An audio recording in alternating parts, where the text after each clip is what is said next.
کبھی گھروں میں قرآن کھلتا تھا، صبحوں کا آغاز قرآن کی تلاوت سے ہوا کرتا تھا، آج صبح کا آغاز فیس بک سے ہوتا ہے۔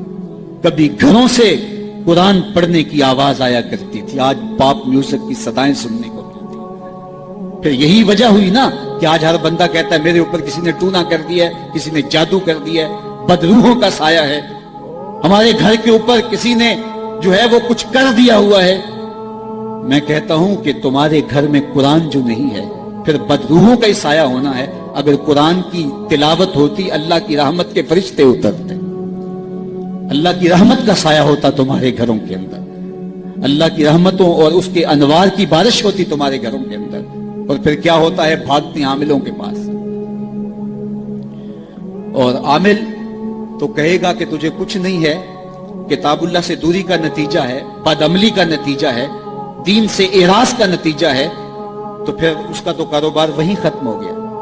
وہ کہتا ہے تو وقت پہ آ گیا ہے، اگر 2 دن لیٹ ہو جاتا تو یہ تعویذ تو چل جانے تھے۔ پھر مریض بن جاتا ہے ذہنی، اور جو قرآن کی چوکھٹ پہ سلامی نہیں دیتا اس کو پھر اس بابے کی، اس عمل کی چوکھٹ پہ سلامی بھی دینا پڑتی ہے اور اپنا مال بھی گوانا پڑتا ہے۔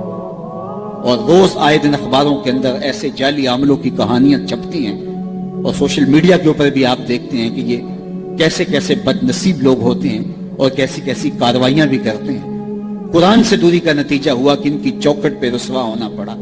اگر گھروں میں قرآن کی تلاوت کا معمول ہوتا تو قرآن زندگی دیتا، قرآن روشنی دیتا، قرآن برکت اتارتا، قرآن کے دم سے رحمات کا نزول ہوتا، رحمتوں کے فرشتے اترتے، گھروں میں چراغاں ہوتا، اندر کے روگ مٹتے، بیماریاں ختم ہوتی، اللہ کی قربت نصیب ہوتی، حضور کے قلب سے قربت کا نور نصیب ہو جاتا۔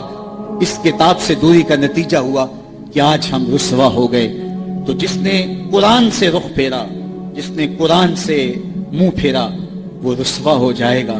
قیامت کے دن رسول اللہ صلی اللہ علیہ وآلہ وسلم اللہ کی بارگاہ میں یہ شکایت کریں گے۔ سورہ الفرقان اٹھائیے، وقال الرسول یا رب ان قوم اتخذوا هذا القرآن مہجورا۔ قیامت کے دن حضور علیہ السلام اللہ کی بارگاہ میں عرض کریں گے، مالک میری قوم نے قرآن کو چھوڑ دیا، یہ نسخہ جامعہ تھا، یہ کتاب شفا تھی، یہ نسخہ رحمت تھا، یہ صحیفہ نور تھا، اس کے ہوتے ہوئے تمہیں زندگی کی ہر شے نصیب ہو جاتی، لیکن اس کو چھوڑ کر در در کی رسوائی مقدور ہو گئی۔ آج ہمارے اوپر اگر ظالم حکمران مسلط ہیں تو ہم دیکھیں، ہم اپنے آپ کو دیکھیں کہ ہم کہاں کھڑے۔ ہم اللہ کے دین سے رخ تو نہیں پھیر چکے، اس کے دین کو ہم چھوڑ تو نہیں چکے۔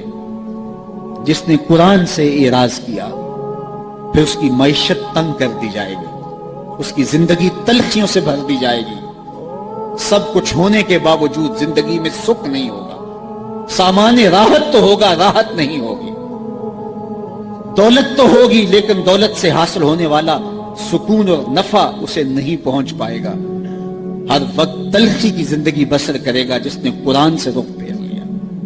قرآن تو ہماری سربلندی کی ضمانت تھا، قرآن تو عروج کی ضمانت تھا۔ اللہ سے محبت کی دلیل قرآن مجید سے محبت ہے، اور قرآن مجید سے محبت کی دلیل رسول اللہ کی محبت ہے، اور رسول اللہ سے محبت کی دلیل رسول کریم کی سنت سے محبت ہے، اور رسول اللہ کی سنت سے محبت کی دلیل بدعت سے نفرت ہے۔